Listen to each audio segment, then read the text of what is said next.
श्रीमद्गम्भीरो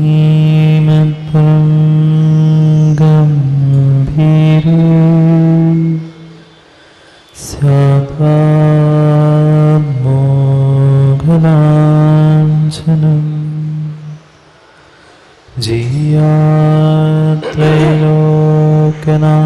जियात्रैलोक्यनाथस्य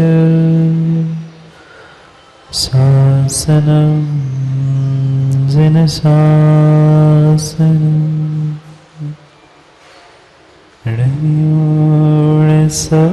णयोणसवसिते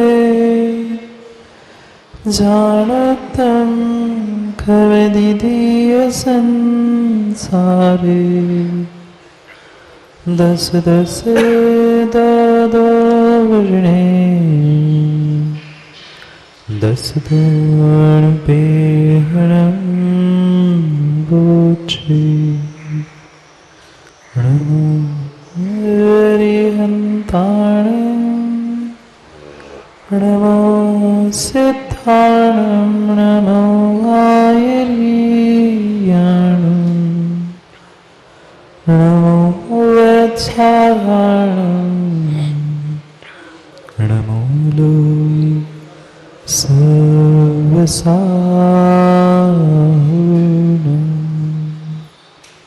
अनंत अनंत परम सिद्ध भगवान की 1008 से आदिनाथ भगवान की परम पूज आचार्य भगवान कुंद कुंद स्वामी की परम पूज आचार्य भगवान गुरुवर विशुद्ध सागर जी महाराज की अहिंसामय विश्व धर्म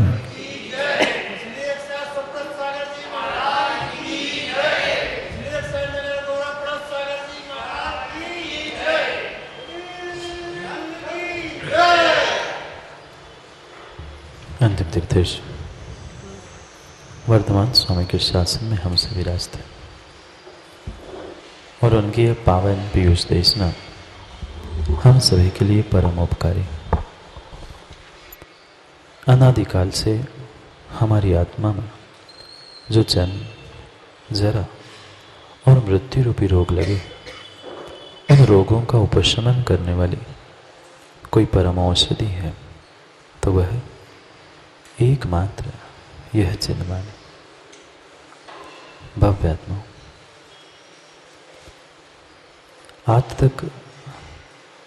आज तक हमने सबकी कथा सुन ली।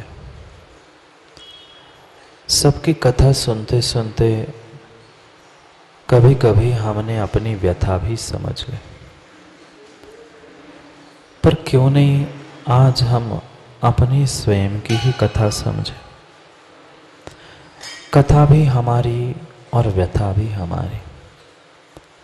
आज तक दूसरे की कथा का आलंबन लेकर स्वयं की व्यथा को समझ रहे थे।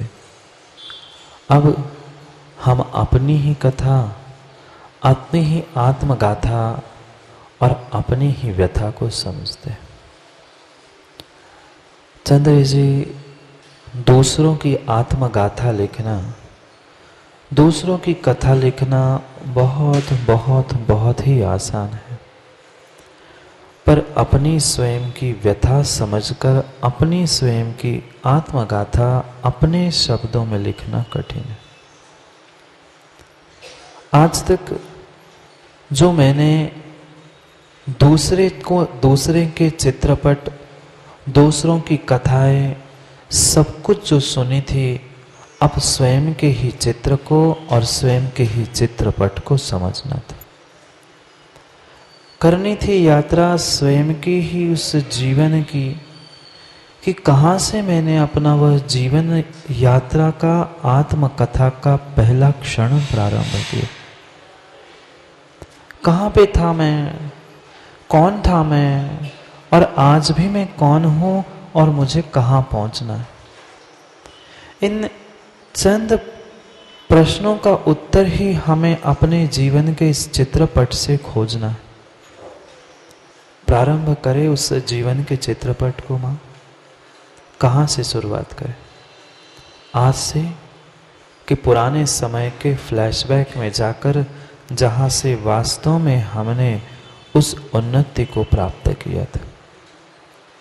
आज तक पुरुषार्थ तो हमने बराबर किया, मेहनत भी हमने बराबर की, पर जिस दिशा में, जिस कार्य के लिए मुझे पुरुषार्थ मेहनत करनी थी, वह मेरा पुरुषार्थ, मेरी मेहनत मात्र अंतिम समय तक पहुंचते पहुंचते बिगड़ गई। इसलिए प्रत्येक कार्य मेरा बनते बनते बिगड़ गया। समझना है। जैसे आप लोग कभी थिएटर में गए, पिक्चर चित्रपट देखने गए, चित्रपट देखने जाते हैं तो उस थिएटर की, उस हॉल की दरवाजे खिड़कियां सब बंद करके एक मोटा पर्दा लगाते हैं क्या? चाहे नाटक का थिएटर हो, चाहे किसी चित्रपट के थिएटर में पहुंचना, पूरा अंधकार करके सब दरवाजे खिड़कियां बंद करके मात्र दृष्टि उस पट पर, कपड़े पर रहती है जहां पर चित्र आता है। ऐसे ही परिपूर्ण रूप से जो हमारे पास 9 खिड़कियां है, 9 खिड़कियां, आँख, नाक, कान आदि सब बाहर की 9 खिड़कियों को बंद करके, उनके विषयों को बंद करके अपने चित्त पर, अपने ही पट पर, अपने चित्त का पट, चित्तपट देखना है चित्रपट ने। कहाँ से निकला था मैं? वह भी समय था, वह भी क्षण था जब मैं उस सबसे सूक्ष्म क्षुद्र पर्याय को प्राप्त था जिसे हमने निगोद पर्याय जाना था। वहां भी मैंने जन्म लेकर क्या क्या किया, मुझे ये भान हो कि मैं जन्मा हूं, तब तक मेरी मृत्यु हो गई। जब तक मैं अपने मृत्यु का मातम मनाऊं, तब तक अगला जन्म हुआ। पुनः उस जन्म की खुशी मनाने का भी मुझे समय नहीं मिला। पुनः मृत्यु, पुनः जन्म, पुनः मृत्यु, मात्र और मात्र नित्य निगोद में मैंने जन्म मृत्यु के अलावा और कुछ भी नहीं किया। एक एक एक श्वास में 18 बार जन्म मरण मैंने उस निगोदिया पर्याय में किया। जैसे तैसे मुश्किल से, पता नहीं कुछ पिछला पुण्य था या कुछ मेरा पुरुषार्थ था, वहां से नित्य से निकलकर मैं इतर निगोद तक पहुंचा। खूब खूब मेहनत की, दिन रात हमने अहरनिश मात्र विषय भोगों के निमित्त से मेहनत करते करते उस इधर निगोद में भी कई कई सागरों की आयु मात्र दुखों में ही भोगी। वहां तो जन्म का भी सुख नहीं था और मरण का तो सुख किसी को होता ही नहीं। जन्म का भी दुख, मरण का भी दुख, पल पल पल पल मात्र दुख के अलावा मैंने वहां पर कुछ भोगा ही नहीं भोगा।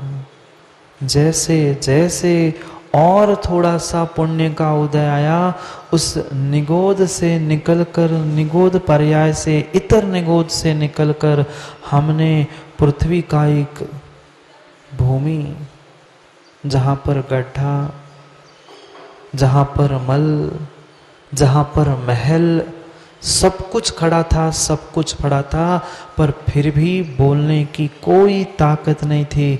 ऐसे कर्म फल चेतना को भोगने वाली उस एकेंद्रीय पर्याय को भी मैंने भोगा।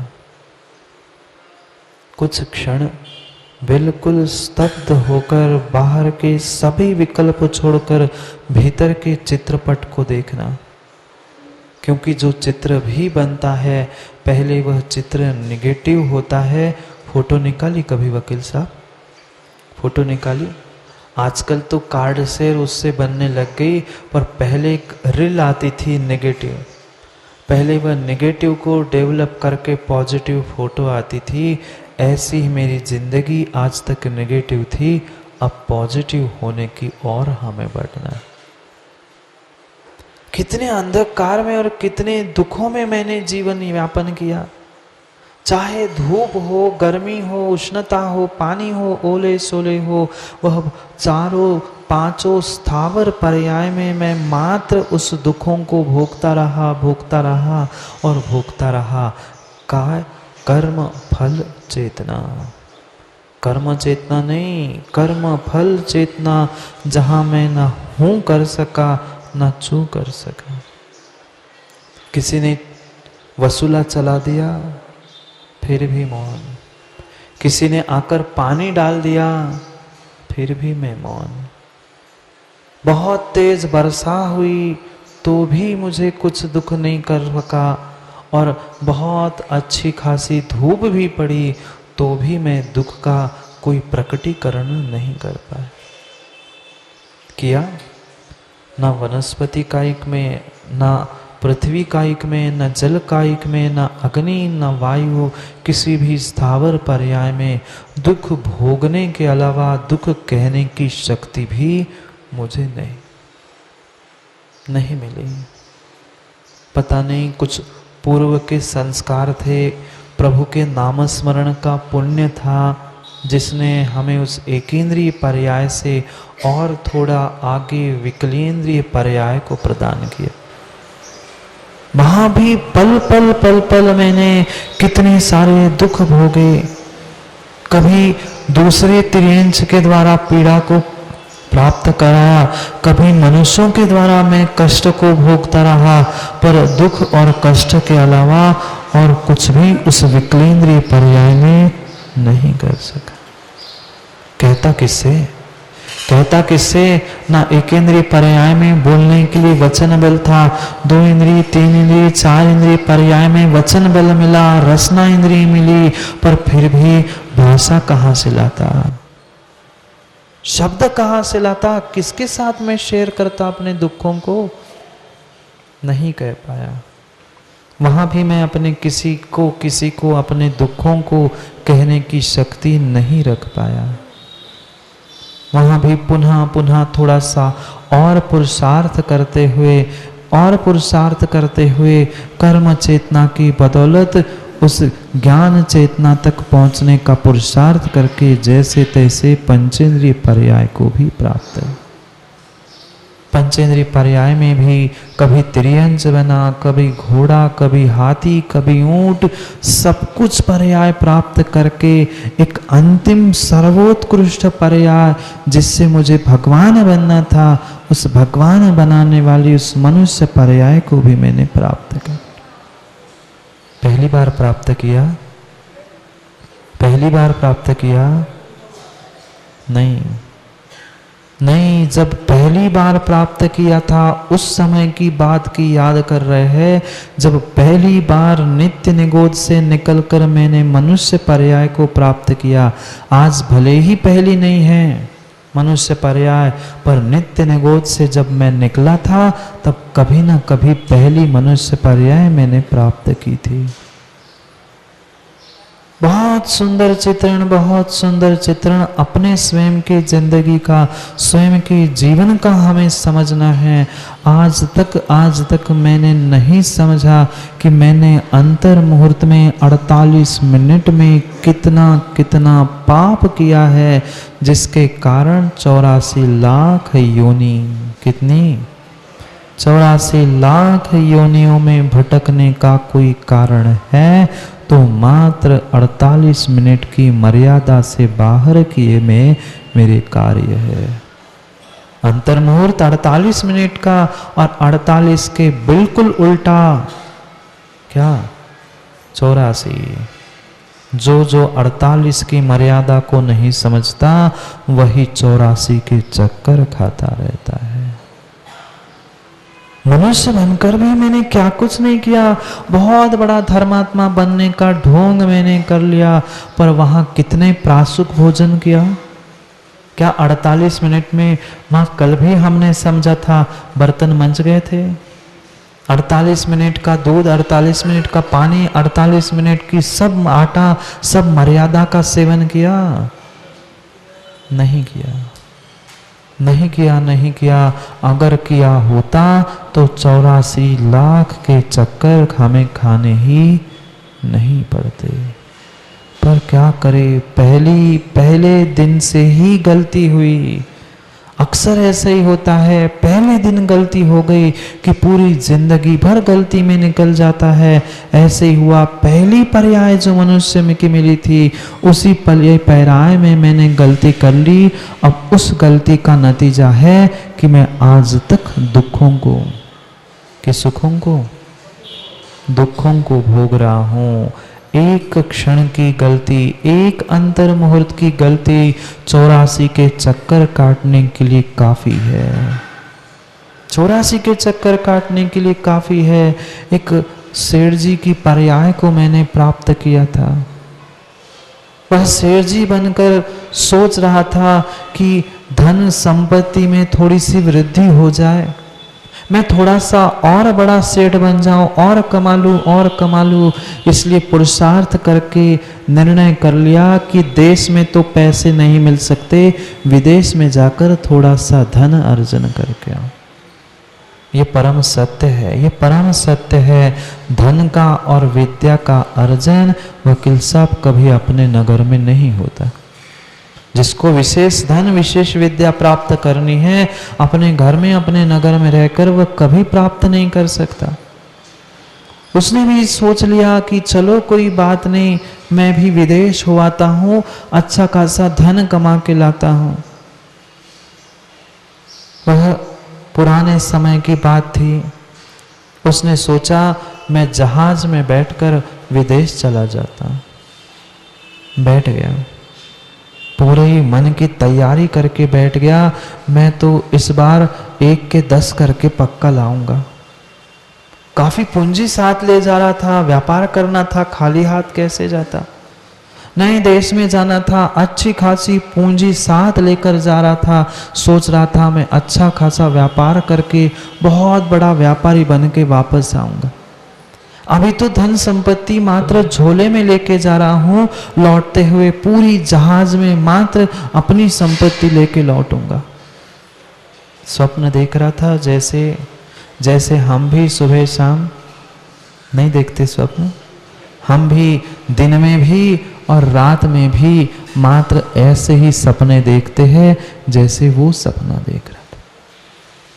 सपना देख ही रहा था। जहाज जैसे ही थोड़ा सा समुद्र के बीच में ही पहुंचा होगा, स्थान तक पहुंचना ही था। शाम का समय हो गया था, और जैसे ही शाम का समय हो गया, अचानक से किसी एक दूर क्षितिज से बहुत तेज हवा का आवाज उसे आया। वह सोचने लगा पता नहीं क्या हो गया, मैं जहाज में व्यापार करने जा रहा हूं, यह हवा कहां से आ रही है। देखते देखते चंद ही मिनटों में वह उस हवा ने, उस पवन ने, उस वायु ने इतना कराल विकराल रूप धारण कर लिया कि वह पानी को भी उछालने में सक्षम हो गया। इतनी शक्ति उस वायु में आ गई, इतनी तेज वह पवन चलने लग गई कि वे समुद्र की लहरें भी बहुत तूफान के साथ साथ उठने लग गई। यहां वायु की विकरालता को देखकर वह पानी कौन शांत बैठने वाला था। वह भी उसके साथ जैसी संगति, जैसा निमित्त, वैसा ही मैं भी बहता गया। हवा भी तेज हो गई थी, पानी ने भी अपना रुख बदल लिया था। वह जो मंद मंद लहरें उठ रही थी, वह समुद्र की लहरें भी तूफान का रूप लेने लग गई। हक्का बक्का सा रह गया। अब मैं क्या करूं? बीच मझधार में फंसा हूं, ना इधर का ना उधर का। अब ना पीछे जा सकता हूं, ना आगे कुछ समझ में आ रहा है। वह वायु का और पानी का युद्ध इतना बड़ा हो गया। दोनों अपने अपने शस्त्र अस्त्र निकाल कर आपस में लड़ने लग गए। प्रचंड युद्ध होने लग गया, और उस पानी और वायु का युद्ध देखते देखते उस आसमान से भी रहा नहीं गया, उसके भी उस युद्ध में कूदना ही पड़ा। उन लाटाओं की थपेड़ों से, वायु की थपेड़ों से वह आसमान भी रोने लग गया। वह पानी की बरसात की वर्षा वह भी करना पड़ा। अब तो व्यापारी ने निर्णय कर लिया, अब मेरा बचना संभव नहीं है। अब मैं क्या करूं? ये मैं धन लेके जा रहा था, मैं तो सोच रहा था कुछ अच्छा हो जाए, पर अक्सर जिंदगी में वकील साहब ऐसा ही होता है, जो हम सोचते हैं वह कभी कभी होता है। अक्सर जिंदगी में ऐसा ही होता है, जो हम सोचते हैं वह कभी कभी होता है। इसलिए तो कभी हंसते हैं तो कभी रोते हैं, पर जिंदगी में अक्सर ऐसा ही होता है। उसने सोचा था मैं धन कमाऊंगा, पर ना अपना घर का बचा ना घाट का। वो सोचता है ठीक है देख लूंगा, सोच लूंगा, विचार कर लूंगा। इतने में इतना विकराल रूप उस पानी, वायु और आसमान के उन मेघों ने धारण कर लिया। काली छटाएं, बीच बीच में से कभी कुछ क्षण के लिए रोशनी सी चमके, बिजली कड़के, और इतना प्रचंड तूफान आया कि उस एक समुद्र की लहर ने, लाट ने उठाया जहाज को और दे पटक दिया। और जैसे ही वे जहाज जाकर पत्थर पर पटक गई, सब बिखर गया। जहाज बिखरने से पहले उस व्यापारी के सपने भी बिखर गए। पहले सपने बिखरते हैं, फिर अपने बिखरते हैं। पहले सपने बिखरते हैं, फिर अपने बिखरते हैं, पर दोनों मान लेना ये बिखरने ही वाले थे, वह दोनों हमारे थे ही नहीं। पता नहीं व्यापारी क्षण में कहाँ विलीन हो गया। जो वह भारी भारी सामान था, वह पूरा उस समुद्र के भीतर पहुंच गया, और तैरने वाली लकड़ी, तख्त आदि पड़े थे, वह पानी में तैरने लगे। चंद ही मिनटों में होता शायद ऐसा ही कुछ नियोग था। वह जहाज को डुबाने के लिए ही तूफान आया था। जैसे ही जहाज टूट के डूब गई, तूफान भी शांत हो गया। हवा, पानी, वह लहरें सब शांत हो गई। रात का समय हो गया था, और देखते देखते सुबह भी हो गई। देखते देखते सुबह भी हो गई, और पुण्य का उदय था। बीच में तूफान आने पर जो प्रभु का नाम उसने लिया था, उस प्रभु के नाम से वह तख्त पर पड़ा लकड़ी के सहारे समुद्र के किनारे आ खड़ा था। सुबह का जैसे ही सूर्योदय हुआ, थोड़ी सी सूर्योदय की उष्मा उसे मिली, उष्णता उसे मिली। उस व्यापारी की नींद खुल गई। वह देखता है, चलो मैं जिंदा तो बचा। मैंने तो यही सोचा था कि सपने गए, अपने गए, अब सब गया, मैं तो पानी में स्वाहा हो गया होऊंगा। चलो कम से कम बचे तो। हाँ, प्रभु का नाम लिया था, प्रभु के नाम स्मरण के पुण्य से कम प्राण तो बचे। वह उस तख्त से, लकड़ी से उठकर किनारे पर उतरकर सोच रहा था, भूख लगी है, कुछ खा लूं। थोड़ा सा ही आगे पहुंचता है, एक सुंदर वृक्ष दिखा। बहुत सुंदर सुंदर फल थे। उसने सोचा चलो बहुत अच्छी बात है, कुछ नहीं सही, प्राणों को बचाने के लिए थोड़े से फल ही खा लूं। जैसे ही उस पेड़ के फलों को तोड़ने का वो प्रयास ही कर रहा था, एकदम से उसके पीछे से भयंकर पुनः आवाज आई। घबरा गया, सोचता है अभी तो मैं उस तूफान से, समुद्र से बचा हूं, और अभी तो सुंदर फल खाने का समय आया था, और ये क्या हो गया। अचानक से उसने देखा उसके पीछे एक हाथी दौड़ते हुए आ रहा था। वो क्या, बताओ, अभी तो इस कुएं से निकले थे, अब जाकर बावड़ी में मरना। जैसे तैसे तो बचा था, और ये हाथी मेरे पीछे क्यों लगा। अब छूट गए फल, छूट गई भूख। वो सोचता है दौड़ने के अलावा कोई भी साधन नहीं है प्राणों को बचाने के लिए।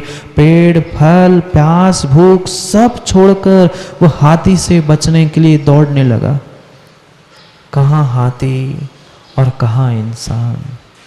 उस हाथी की शक्ति, उसका रूप, उसका रंग और सब कुछ अकरालता विकरालता देखकर डर के मारे दौड़ता हाँफता और जंगल के भीतर घुसता गया। सोच रहा था कि मैं बच जाऊंगा, सोच रहा था मैं बच जाऊंगा। आगे जैसे ही पहुंचा, पुनः पुनः वह जो दौड़ते दौड़ते प्रभु का नाम स्मरण किया था, हे भगवान तू ही तो शरण है, तू ही तो रक्षा कर।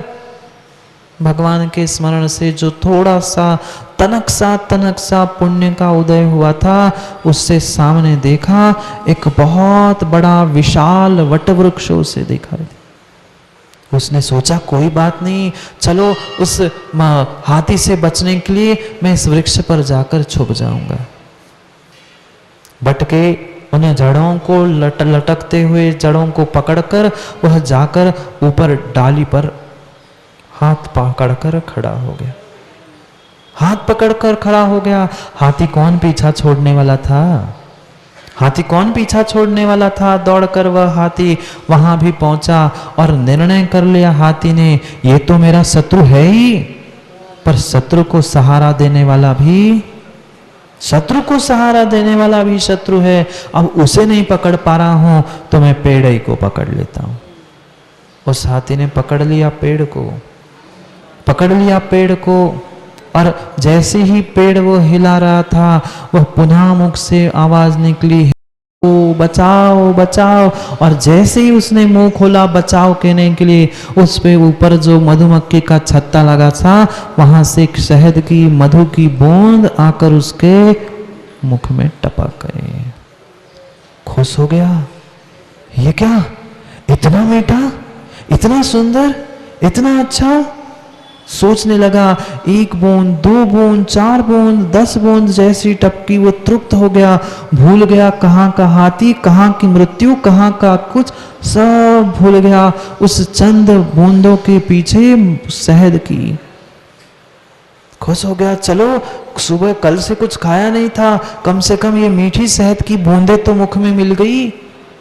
अब हाथी कौन मानने वाला था? उसने उस पेड़ को और जोर से हिलाना प्रारंभ किया। जैसे ही उस हाथी ने और जोर से हिलाना प्रारंभ किया, वे मधुमक्खी जो छत्ते पे चिपकी थी, कोई हिलाएगा तो अपने आप पूरी मधुमक्खियां उड़कर आकर चिपक गई।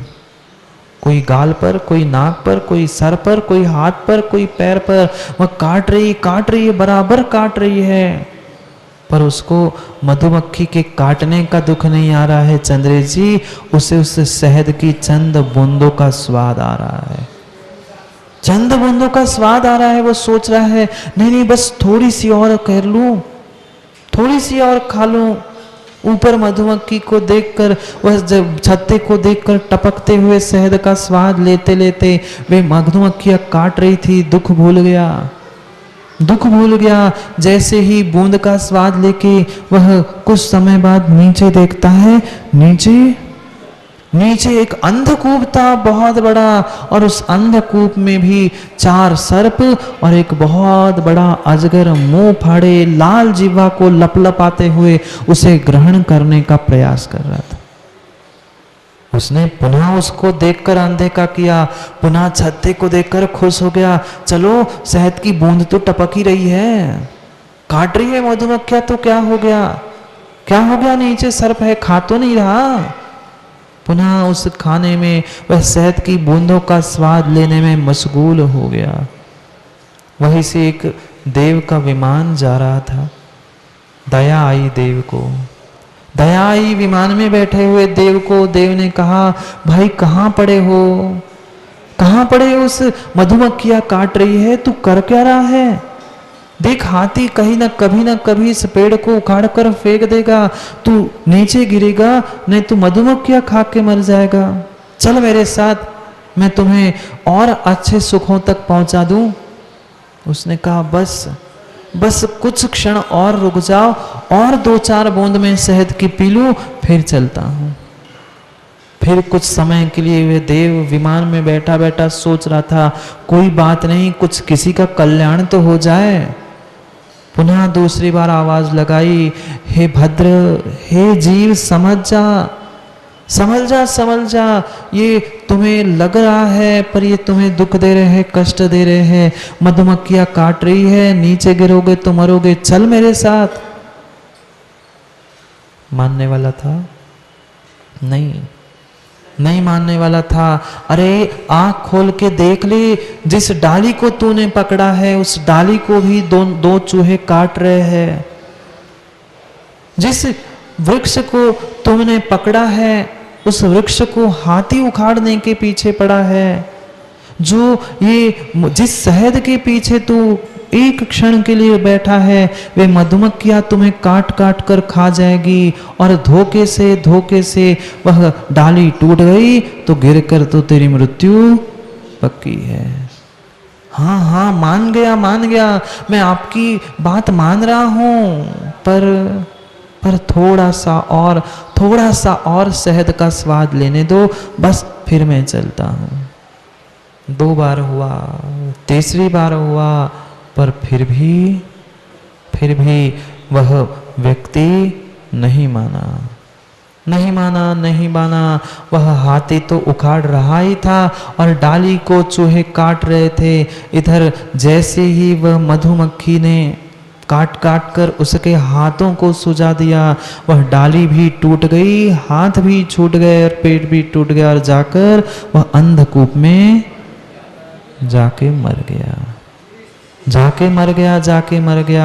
कौन था वकील साहब? कौन था? कोई दूसरा नहीं था। ये सत्य घटना आप सभी के साथ, हम सभी के साथ घट चुकी है। सत्य घटना घट चुकी है। कौन सा पेड़, कौन सा हाथी और कौन सा क्या, वह समझा रहे थे। गुरुदेव का विमान आया था, बार बार कह रहे थे, मोह नींद से उठ रहे चेतन तुम्हें जगावन को। हम थोड़े जगने वाले महाराज जी, जगता तो वही है जो सोता है। हम तो चिमाऊ पड़े, काय को जगे। सोने वाला उठता है, जो चिमा के सो दिख बहाना कर रहा है वो थोड़ी वकील साहब उठ पाता है। बार बार कह रहे थे गुरुदेव, बार बार कह रहे थे, देव के विमान में बैठा देव, समझ जा, ये दिन रात रूपी सफेद और काला चूहा तेरी प्रत्येक दिन की ये डाली को काट रहा है। ये मधुमक्खियां जो तुम्हें भिन आ रही थी, काट रही थी, ये कभी तेरी स्त्री, कभी बेटा, कभी भाई, कभी बहन, कभी ये जितने रिश्तेदार थे, कभी कान खा रहे थे, कभी दिमाग खा रहे थे, कभी हाथ पैर खा रहे थे। अभी भी समझ जा पूरा खाने से पहले। पर हम काय को समझे, हम समझने वाले नहीं थे। हाथी, आयु रूपी हाथी इस तुम्हारे वह पूरे पर्याय को हिलाने के पीछे पड़ा है। पल पल तेरे इस आयु की, मनुष्य पर्याय की जड़ों को ढीला कर रहा है। एक एक समय तेरा आविची मरण हो रहा है। विचार कर। पर कर लिया विचार? नहीं किया। उस अंधकूप में जो 4 गतियों का प्रमाण रूप 4 सर्प जो लपलपा रहे थे, उन 4 गतियों में नहीं तो एक निगोद के अजगर के मुख में तुम्हें जाना ही पड़ा। किसके पीछे? सक्षम शास्त्री, किसके पीछे? एक शहद की बूंद के पीछे, चंद इंद्रिय विषयों के भोगों के पीछे। ना जाने संसार में हमने कितने दुख भोग लिए। ऐसा नहीं है चंद्रे जी, ये झूठ कहना बंद कर दो कि हमें समझाने वाला कोई नहीं मिला, हमें साथ देने वाला कोई नहीं मिला। वह गुरुदेव तो वह देव उसे पकड़कर ले भी जाना चाहते थे। उन्होंने लात मारकर व्यापारी ने कहा, नहीं, मुझे पहले भोगने दो, फिर मैं आता हूं। ऐसा नहीं है कि समझाने वाला नहीं मिला, हाथ पकड़ने वाला नहीं मिला। सब मिले, पर हम ही समझदार नहीं थे, हमारी ही समझ समय पे नहीं थी। बस गुरुदेव, बस कुछ चंद मिनट और, बस उस शहद की और एक बूंद गिर जाए, बस अभी तो युवा हूँ, अभी तो वृद्ध हूँ, अभी तो प्रौढ़ हूँ, अब तो शमशान में भी जाने की बारी आ गई। अब तो शमशान में आधी पहुंच गई चंद्रेश जी, बुरा नहीं मानना, पर नहीं पहुंची क्या? आधी लकड़ियां पहुंच गई शमशान में, आधी से ज्यादा पहुंच गई है, पर फिर भी अभी सोचता है एक मधुमक्खी को हटा दो, इस मधुमक्खी को ठीक कर लो। ये स्त्री पुरुष आदि भाई बहन बेटा जितनी मधुमक्खियां खा रही ना, वे तुम्हें खाने वाली है, वे तुम्हें सुख देने वाली नहीं है। नहीं है माँ बहन भाई बेटा पति पत्नी, ये मधुमक्खियां रूप दिन रात हमें मात्र काटने वाली है और हमें दुख ही दुख देने वाली है, सुख देने वाली किंचित भी नहीं है। क्यों नहीं समझ रहे हैं संसार की असारता को, संसार के दुखों को। समझो, जानो, पहचानो, ये किसी दूसरे की आत्मकथा नहीं थी, यहाँ बैठे हुए एक एक व्यक्ति की अखिलेश चाचा आत्मगाथा थी। बिल्कुल ऐसा ही हमारे साथ हुआ है। हमने बहुत बड़े सपने लेकर, बहुत सारी पूंजी लेकर कूद पड़े इस संसार में, नित्य निगोद इतर निगोद से कर पंचेंद्रिय मनुष्य पर्याय को प्राप्त कर लिया। पुण्य का बहुत सारा द्रव्य मैं साथ लेके आए थे। बहुत बड़े सपने देखे कि मैं ऐसा बन जाऊंगा, मैं भगवान बन जाऊंगा, पर कब? जब शक्ति नहीं थी तो सपने देखे, और जब अब शक्ति है तब हम मुकर गए। आया पंचम काल का तूफान, उसमें फंसे, उसमें मरे, पुनः धोखे से कभी वह बेहोशी से बाहर आए। प्रभु का नाम, कभी कभी प्रभु का नाम लिया था, कभी कभी भगवान की पूजा आराधना की थी। पुण्य के उदय से वहां से भी, समुद्र से भी बचकर किनारे पे लग गए। एक दुख पूरा नहीं हुआ, दूसरा सामने था, वह उस दुख से उठकर सुबह फल खाने ही पहुंचा था। सुंदर पेड़ पे लगे हुए फल को आने को पहुंचा ही था। ऐसे ही हमारे साथ हुआ, वह सुख सामने दिख रहा था। अब मैं सुखी होने वाला हूं, ये मैंने जैसे ही चिंतन किया, पता चला एक बहुत बड़ा दुख सामने आकर टपक गया। लग गया वो दुख का हाथी मेरे पीछे। अब दौड़ रहा है 50, 60, 70, 80, 85, 90, 100 भी पूरे हो गए, फिर भी बेचारा दौड़ रहा है मात्र एक शहद की बूंद के पीछे। प्राप्त कर लो शहद की बूंद को, पर वह शहद की बूंद जब तक जिह्वा पर है तब तक स्वाद है, पेट में जाकर पुनः उसका क्या होना है हमें सब पता है। समझो, मात्र उस 48 मिनट की अंतर मुहूर्त की सीमा को, मर्यादा को हमने नहीं समझा, इसलिए 84 लाख योनियों में भटकना पड़ा। कभी सुख, कभी दुख, कभी संयोग, कभी वियोग, कभी इष्ट, कभी अनिष्ट, कभी लाभ, कभी अलाभ। अरे तीर्थंकर जैसे जीवों को लाभ अलाभ नहीं छूटा, हम कहाँ गम में डूबे माँ। ये चला गया, वो मिल गया, ये नहीं था, ये लाभ अलाभ तीर्थंकर का नहीं छूटा, आदिनाथ भगवान को नहीं छूटा, पारसनाथ भगवान को भी कष्ट उपसर्ग झेलने पड़े, हम कहाँ लगते हैं। फिर भी हम रोते हैं, फिर भी हम दुखी है। रोने के लिए, दुखी होने के लिए नहीं कह रहा हूं, अब चेत जाओ, जाग जाओ। पता नहीं छठे काल में कौन हाथ देने वाला मिल जाए, पता नहीं छठे काल में कोई राजेश जी विमान देव का आया ही नहीं तो हम ऐसे ही बैठे रह जाएंगे। मत व्यर्थ में समय बर्बाद करो। सुख दुख, संयोग वियोग, मान अपमान, लाभ अलाभ, इसके अलावा संसार में और कुछ नहीं लगा। सुख का लाभ हो ही रहा था, तब तक अलाभ हो गया फल का। बहुत सुंदर सपना लेके चल रहा था कि मैं सुखी बनूंगा, पर सुख बोल पाया, दुख मिला। न सुख न दुख, न संयोग न वियोग, कोई भी संसार में शाश्वत नहीं है। ये तो संसार का नियम है, नियम से प्राप्त होगा, छूटेगा, यही संसार का चक्र है।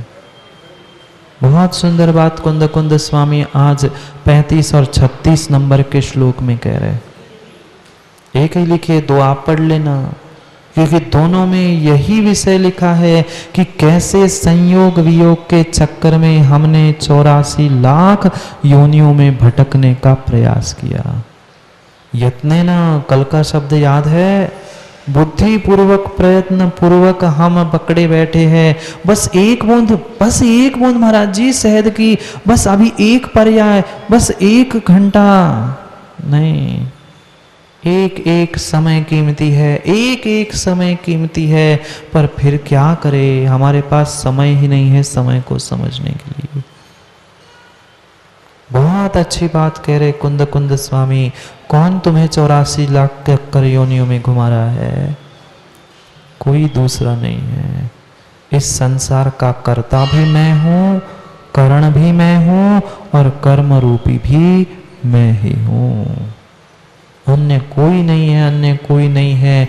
जितना जितना पाप और जितना जितना दुख मैंने आज तक भोगा है, मात्र और मात्र उन इंद्रिय विषयों के पीछे ही भोगा है।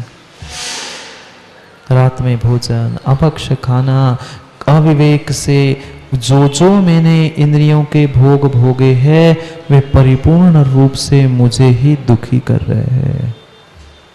नहीं खाते रात में, नहीं खाते अभक्ष। अरे अभी ऐसा कह रहे हो, थोड़ी देर में बता दूं क्या, उस दिन जैसे सबकी मुंडी ऐसी ऐसी हो जाएगी। भले ही चंद्री जी आप प्रति हो ऐसा नहीं खा रहे हैं, पर भोगों के इतने संस्कार है। 8 दिन, महीने, 2 महीने में एक आध बार सपने में तो आप बोलो ना, अभी तो ऐसा जोर से कर रहे थे, अब धीरे से ऐसी हो रही है। ये संस्कार है मां, अनादि के संस्कार है। कम से कम सत्य को स्वीकार तो कर लो कि मुझसे गलती हो रही है। आज तक हमने इतना बढ़िया सुरक्षा कवच अपने अगल बगल में धारण करके रखा था, हमें यही लगता था कि हम पाप करते नहीं हैं, हम तो बहुत बड़े धर्मात्मा हैं। ये हमारी सबसे बड़ी भूल थी। छोटी छोटी गलतियों का मां एहसास हो रहा है 4 दिन से कि कितनी हम जिसे धर्मात्मा की क्रिया समझते थे, वे धर्मात्मा की क्रिया भी सावध्य थी, पाप को उत्पन्न करने ही वाली थी। किसके लिए किया? सब कुछ दूसरों की गुलामी, दूसरों की नौकरी, दूसरों का दास बनना भी हमने मात्र इंद्रिय भोगों के निमित्त से ही स्वीकार किया, अन्य कुछ नहीं। एक क्षण का आनंद, मात्र और मात्र एक क्षण का आनंद और जिंदगी भर की गुलामी नहीं है, नहीं है, है। एक क्षण का मात्र आनंद, इंद्रिय सुख भोगने के तुरंत बाद लगता, अरे यार नहीं करना चाहिए था, पर करते समय भूल जाता है। करने के पहले मीठा लगता है, पर करने के बाद समझ में आता है, अरे अरे क्यों किया मैंने। बाद में पछता रहा है, पहले ही समझ जाता ना। अभी भी कुछ नहीं बिगड़ा, अभी भी कुछ नहीं बिगड़ा। 84 के चक्कर तोड़ने की शक्ति तेरे ही भीतर है, इसलिए समझ ले 84 लाख योनियों को। कुंद कुंद स्वामी 35 नंबर के श्लोक में उस 84 लाख योनियों के विषय में समझा रहा है। किसने दिलाई ये 84 लाख योनियां? कोई दूसरा करता नहीं है, करता भी मैं। मेरे करण परिणाम ही साधन थे और मैं ही उस कर्म को प्राप्त होता रहा, अन्य कोई भी नहीं हो रहा। समझो कैसे संयोग वियोग को प्राप्त किया, फिर उस संयोग वियोग में कैसा आर्द्र रौद्र ध्यान हमने किया, नहीं किया? 24 घंटे मात्र आर्द्र और रौद्र ध्यान के अलावा हमने कुछ नहीं किया। कभी धन का संयोग, कभी इष्ट का संयोग, कभी अनिष्ट का संयोग, कभी ना कभी उस लाभ अलाभ इष्ट संयोग वियोग में ही हम दुख और दुख को ही भोगते रहे।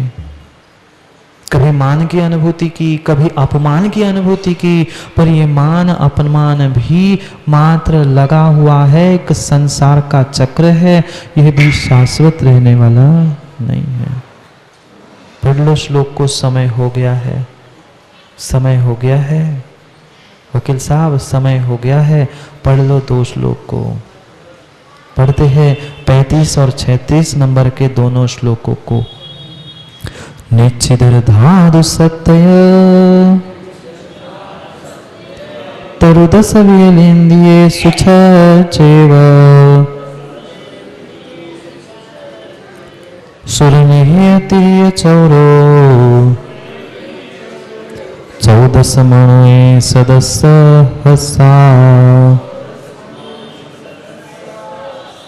पढ़ो।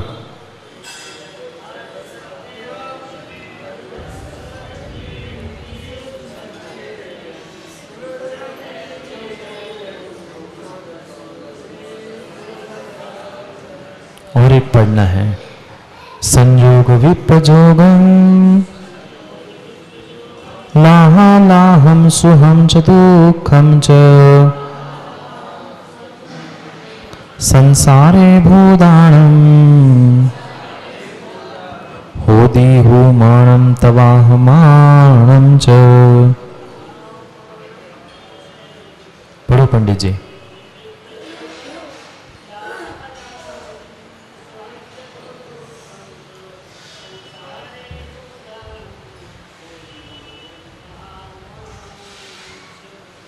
क्या कह रहे हैं? निश्चतर धातु सत्य, एक एक पर्याय में एक एक योनियों की संख्या बता रहे हैं कि नित्य निगोद से ये जो जीव निकला था, जब ये जीव नित्य निगोद में निकला था, उस नित्य निगोद से निकलने के पहले उस नित्य निगोद में उसने कितनी योनियों को प्राप्त किया। हमने भव परावर्तन, द्रव्य, क्षेत्र, काल सभी परावर्तन को समझा। नित्य निगोद की भी वह जघन्य से उत्कृष्ट आयु को प्राप्त करने वाले भाव परावर्तन को भी समझा।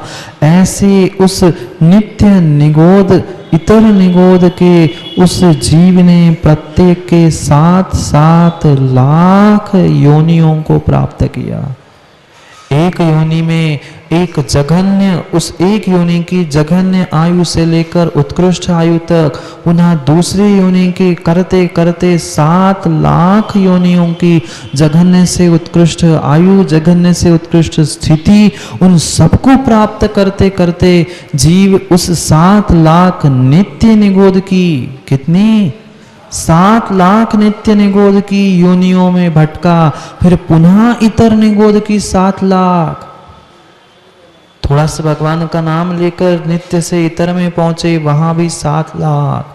फिर धातु सत्य तरु 10, यानी धातु यानी पृथ्वी कायिक, जल कायिक, अग्नि कायिक और वायु कायिक, इसको वह कर्णानियों की भाषा में धातु कहते हैं। ये नित्य निगोद, इतर निगोद और पृथ्वी, जल, अग्नि और वायु, इनके प्रत्येक के 7 यानी 7 लाख प्रत्येक के। ऐसे उनकी 7 लाख योनियों को फिर तरु 10 यानी तरु यानी वनस्पति कायिक, वनस्पति कायिक की भी 10 लाख योनियां, 10 लाख योनियां। उस एक एक देखो ना कितने कितने अनेक अनेक प्रकार की वनस्पति होती है। मात्र बड़ी बड़ी नहीं, वे छोटी छोटी घास जैसी उगने वाली भी छोटी छोटी वे वनस्पति कायिक है। ऐसी 10 लाख योनियों को भी हमने प्राप्त कर लिया वनस्पति कायिक के। वनस्पति कायिक के 10 लाख। पुनः विकलेन्द्रिय सुच्छेव, जो विकलेन्द्रिय यानी 2 इंद्रिय, 3 इंद्रिय, 4 इंद्रिय, जो ये विकलेन्द्रिय है, उन प्रत्येक के 6 लाख, उसके 6 लाख उसको प्राप्त कर लिया। फिर सुर निरीय तिरीय यानी देव, नारकी और तिरियंच यानी पंचेंद्रिय पर्याय के चौरों, प्रत्येक के 4, देव के 4, मनुष्य के 4 और देव के 4, नारकी के 4 और त्रियंच के 4, ऐसे 4 लाख उनके हो गए। और 14 मुणवे मनुष्यों के 14 लाख योनियों को भी उस जीव ने प्राप्त कर लिया। ये कुल मिलाकर 84 लाख योनियां हो गई।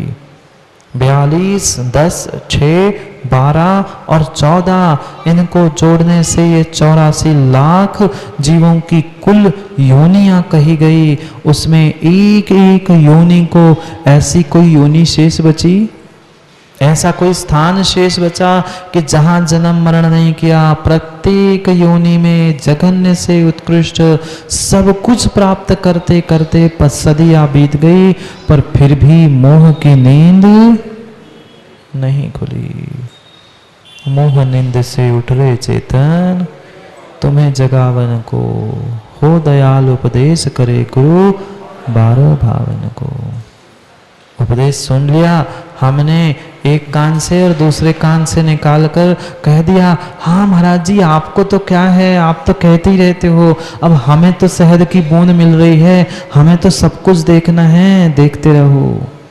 शहद की बूंद जैसे इंद्रिय भोगों में उलझने से या मधुमक्खियों को हटाने की व्यवस्था बनाने के चक्कर में अपनी पर्याय को बर्बाद मत करो, अपने समय को बर्बाद मत करो, क्योंकि ये संसार में प्राणियों के साथ संयोग विपजोगम,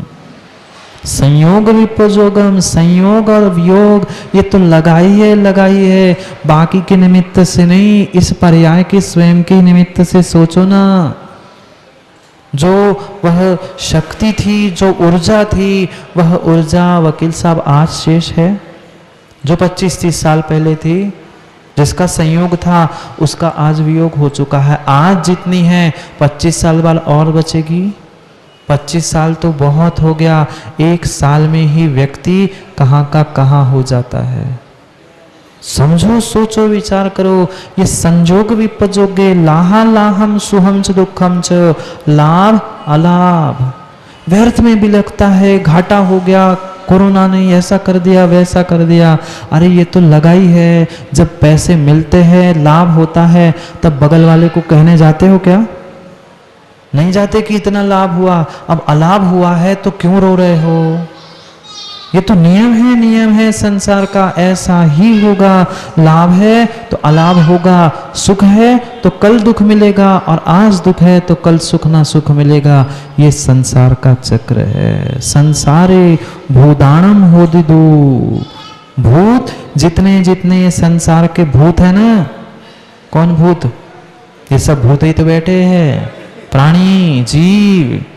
वे भटकने वाले भूत नहीं तो को वो भूत वे नहीं, जीवों को भूत कहते हैं। ये जितने जितने भूत बैठे हैं, उनका नियम से सभी प्राणियों के साथ आज तक यही हुआ। नहीं हुआ? सबके साथ हुआ। इस युग के प्रथम तीर्थंकर के साथ लाभ हुआ। उनको वह चक्रवर्ती जिसका कभी अपमान नहीं होता, चक्र खंडित नहीं होता, ऐसे भरत चक्रवर्ती का भी अपमान हुआ चक्र रोककर। और हम रो रहे, हमारा अपमान हुआ, हमारे मान की पुष्टि नहीं हो रही। अरे क्या रो रहा है? जिस चक्रवर्ती के निमित्त से वह भारत नाम था, ऐसे भरत चक्रवर्ती के भी मान का खंडन हुआ, अपमान हुआ था। हम क्यों बिलख रहे हैं?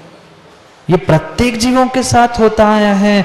मैं कोई आसमान से टपका हुआ विशेष व्यक्ति नहीं हूँ। बनने वाले भगवान के साथ यह हुआ। करोड़ों अरबों खरबों की संपत्ति वाले 14 रत्न 9 निधि के अधिपति चक्रवर्ती के साथ हुआ। हमारे पास तो चंद्रे जी ईंट ढोने वाला भी नहीं है, फिर भी हम इतराते हैं, मान अभिमान में जीते हैं। ये तेरा स्वभाव नहीं है। संसार में प्रत्येक प्राणी को यह नियम से प्राप्त होते ही है। यही संसार का नियम है और यही संसार है। यही संसार है। व्यर्थ में कषाय कर कर तीव्र परिग्रह को जोड़ कर कहाँ ले जाओगे? चंद्र जी कहाँ ले जाओगे? जितना बोझा, कभी उस पीठ पर बोरा लेके जाने वाले व्यक्ति को देखा? पीठ पर बोरा डालकर वजन उठा के ले जाने व्यक्ति को देखा? अगर 25 किलो का बोरा है तो कम झुक, वही 50 का है तो और झुकता है। कितने अच्छे से पता है, कितने अच्छे से पता है। जितना बोझा वकील साहब पीठ पे ज्यादा लादोगे ना, उतने ज्यादा जाके झुकोगे नरकों में, ये पक्का मान लेना। हाँ, जब सामने साक्षात ज्यादा वजन पीठ पे होता है तो व्यक्ति झुका दिखता है। फिर जो साक्षात परिग्रह के वजन से दबा है, उसकी नरकों में क्या स्थिति होगी? ये सब कुछ और सब कुछ कराने वाला कोई है तो ये इंद्रियों के विषय है, इससे बचने का प्रयास करो। मत दो माँ निमित्तों को दोष मत दो। आज तक हमने निमित्तों को दोष दिए, उनके कारण ऐसा हुआ, घर वालों के कारण ऐसा हुआ, बेटे के कारण, बेटे के पिता के कारण, ये सब व्यर्थ की बातें हैं। कोई किसी के लिए कुछ नहीं करता, कोई किसी के लिए कुछ नहीं करता। ये मात्र कहने की और दिखाने की बातें होती है। स्वयं के भोगों की पुष्टि हो रही है, स्वार्थ की पुष्टि हो रही है, विषयों की पुष्टि हो रही है, इसलिए तुम दूसरों की नौकरी कर रहे हो। दोनों टाइम का भोजन बुरा नहीं मानना वकील साहब, पर परम सत्य यही है। दोनों टाइम का भोजन व्यवस्थित मिल रहा है, इसलिए बेटे की माँ दिख रही है, माँ 4 दिन भोजन बंद कर देना, एक दिन नमक कम, एक दिन मिर्च ज़्यादा डाल के खिलाना, फिर पता चलेगा वे कितना कौन कितनी घर की व्यवस्था करता है। परम सत्य है, परम सत्य है। वे भी तुम्हें सहयोग कर रहे हैं, पैसे ला के दे रहे हैं, आप जितना सुनाते हो चुपचाप सुन लेते हैं, इसलिए आप भी का काम चल रहा है। ताली दोनों हाथ से बज रही है, एक हाथ से ताली नहीं बजती है। वे कमाना के देना बंद कर दे वकील साहब, 4 दिन के ना मैं नहीं कमाऊंगा, फ्री में खाऊंगा, कह देगी नहीं दूध लाना पड़ेगा, सब्जी लाना पड़ेगी, तब तुम्हें भोजन मिलेगा। ऐसा नहीं है ना। विचार करो हम क्यों व्यर्थ में उलझे हैं, व्यर्थ में उलझे हैं। ये संयोग वियोग संसार का चक्र छोड़कर उस नित्य निगोद से कितनी कितनी कितनी प्रचंड मेहनत करके हम यहाँ तक पहुँचे हैं। ये अंतिम सीढ़ी है, अंतिम सीढ़ी है। हम बस एक सीढ़ी और बची है भगवत्ता की, उसे प्रकट कर लो, नहीं तो फिर सर्प गटक जाएगा। सांप सीढ़ी याद है ना, 98 तक पहुंचे हो, 98 तक पहुंचे हो, मनुष्य पर्याय जैन कुल सब कुछ मिला है। बस 98 के बाद एक आ गया आंकड़ा तो पहुंचे 10 पे, और 2 हो गए तो जीत गए। ऐसे ही 2 पर 2 आंकड़ा आ जाए, 100 पे पहुंच जाओ, परमात्मा बन जाओगे। क्योंकि अन्य कोई परिस्थिति, कोई स्थिति, कोई पर्याय नहीं है जो तुम्हें भगवान बनाएगी। इसलिए समझो और समझो, समय आपका हो गया है, समय हो गया है। चंद्र जी कब समझोगे? उठ रे चेतन तुम्हें जगावन को, तुम्हें तो जगा रहे हैं, पर हम जगे कैसे महाराज, चिमारू पड़े हैं जगे को। जो सोए वो जगे, हम तो सोए ही नहीं है। सोचो, विचार करो, जागो जागो, अपनी स्वयं की आत्मगाथा को पहचानो और अपना स्वयं का कल्याण करो। समय आपका हो गया है। करेंगे पुनः समय पर। कुंद कुंद स्वामी ने जो भाषाणोपेक्षा के द्वारा संसार भावना का व्याख्यान किया है, उस संसार की विचित्रता को समझने के लिए कल पुनः समय पर आते हैं। नहीं आएंगे समय पे, समय को समय पे समझना है तो बहुत थोड़ा शेष समय बचा है वकील साहब, बहुत थोड़ा शेष समय बचा है। छठे काल का कह रहा हूँ वकील साहब, छठे काल को पहुंचने के लिए कह रहा हूँ। मैं कुछ अलग कहता हूँ, आप कुछ अलग समझ रहे हो, इसलिए कह रहा हूँ बहुत थोड़ा समय बचा है। पंचम काल का नहीं मानोगे तो छठे काल में जाना पड़ेगा, वहाँ बहुत थोड़ा समय बचा है। अब जिसका चाहे लगा लो, पर बहुत थोड़ा समय बचा है। कल करते हैं पुनः समय पर समय की बात, क्योंकि समय पे किया गया काम समय को दिलाता है। बोले भगवान महावीर स्वामी।